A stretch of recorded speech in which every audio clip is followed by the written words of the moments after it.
Picture this.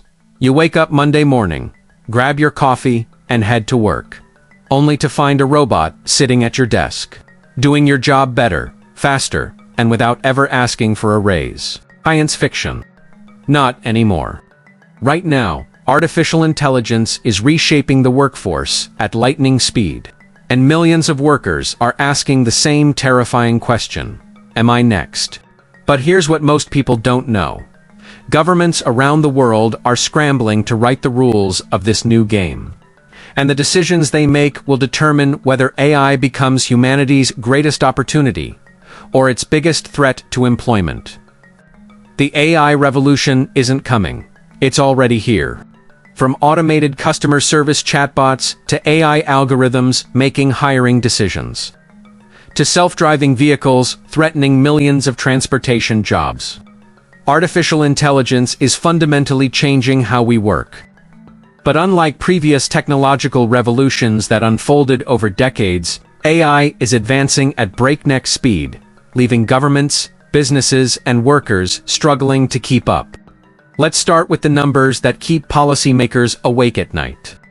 The McKinsey Global Institute estimates that AI could automate up to 800 million jobs worldwide by 2030. That's not just factory workers. We're talking about radiologists, financial analysts, journalists, and even lawyers. PwC projects that 38% of jobs in the United States could be at high risk of automation within the next 15 years. These aren't just statistics. They represent real people with mortgages, families, and dreams that could be disrupted overnight. But here's where government policy becomes absolutely crucial. Unlike a natural disaster, the AI transformation is something we can actually shape and control. The question isn't whether AI will change the job market, but how we'll manage that change.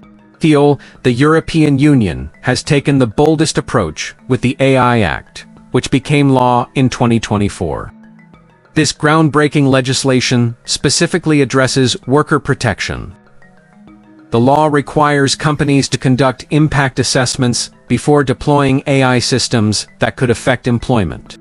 It mandates transparency when AI is used in hiring or firing decisions. Most importantly, it gives workers the right to know when AI is being used to make decisions about their careers, and the right to challenge those decisions. The EU is also investing heavily in just transition. Policies programs designed to help workers move from declining industries to growing ones. The European Social Fund Plus has allocated billions of euros specifically for retraining programs, with a focus on digital skills and AI literacy. The idea is simple. If AI is going to change work, then workers need skills to work alongside AI, not be replaced by it. The United States has taken a different approach, focusing on workforce development and public-private partnerships. The Biden administration's National AI Initiative includes significant funding for workforce retraining programs, with emphasis on community colleges and vocational schools. The Department of Labor has launched targeted programs specifically for workers whose jobs are at risk from automation.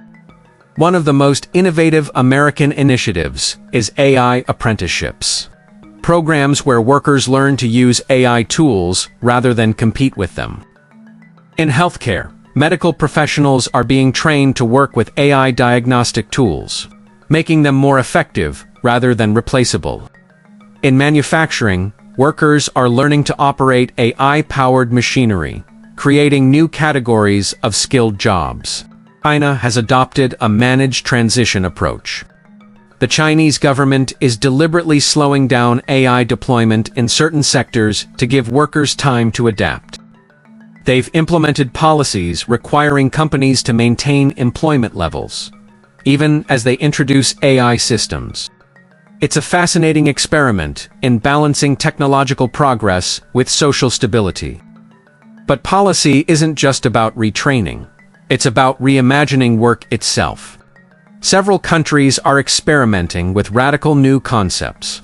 Ireland and Kenya have piloted universal basic income programs, partly as a response to AI-driven job displacement.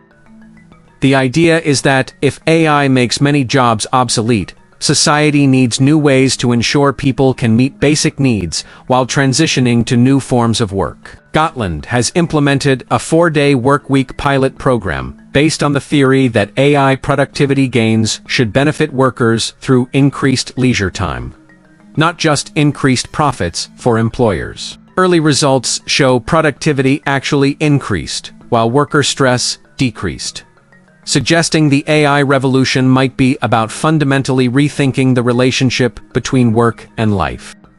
However, not all government responses have been successful.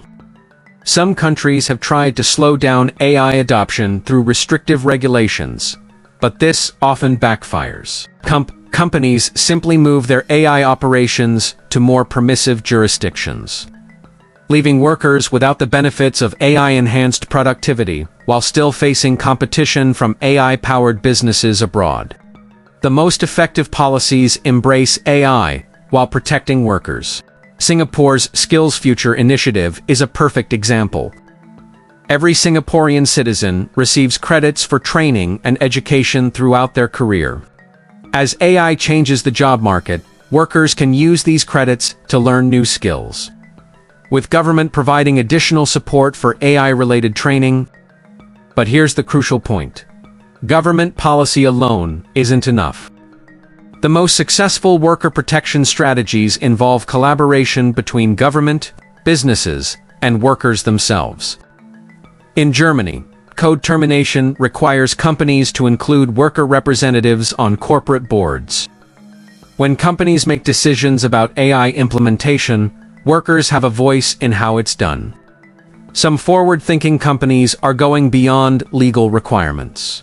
IBM has committed to retraining 100,000 workers for new-collar jobs, positions that require skills, but not necessarily college degrees. Amazon has pledged $700 million to retrain a third of its workforce for higher-skilled jobs. These initiatives show that when companies take responsibility for their workers' futures, everyone benefits. The challenge for governments is creating incentives for more companies to make similar commitments. Some countries are experimenting with tax incentives for companies that invest in worker retraining. Others are considering requirements that companies contribute to retraining funds when they implement job-displacing AI systems.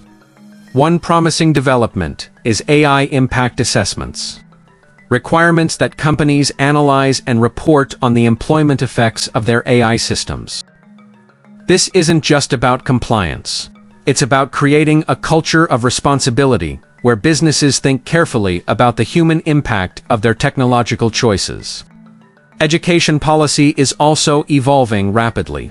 Countries are updating curricula to include AI literacy from elementary school through university. The goal isn't to turn everyone into AI programmers, but to ensure the next generation can effectively collaborate with AI systems. This includes not just technical skills, but critical thinking about AI's limitations and ethical implications. Perhaps the most important policy development is recognizing that worker protection isn't just about economics, it's about human dignity.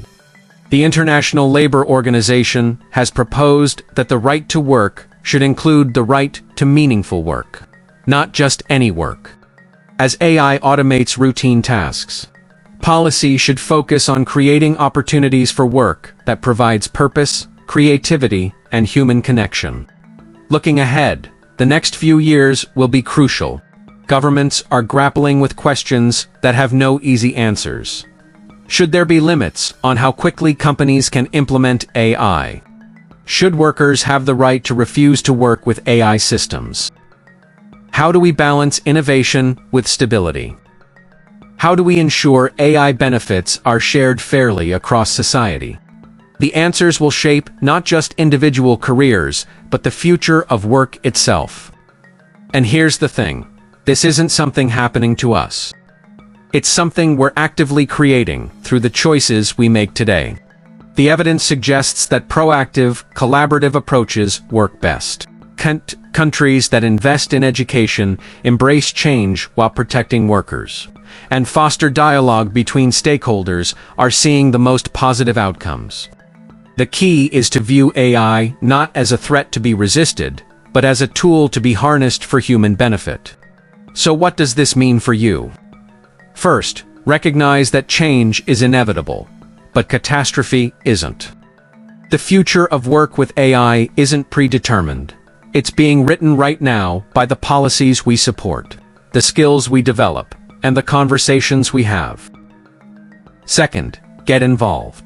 Contact your representatives. Support businesses that invest in their workers. Most importantly, invest in yourself. If you enjoyed today's content, consider like, share, and subscribe to our channel, KB. Your support means the world to us, and helps us grow to be able to put out more content like these.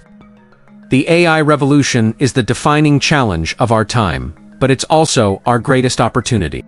The question isn't whether AI will change your job, it's whether you'll be ready when it does. Don't wait for the future to happen to you. Take charge of your career, learn new skills, and be part of shaping a future where AI amplifies human potential rather than replacing it. The time to act is now.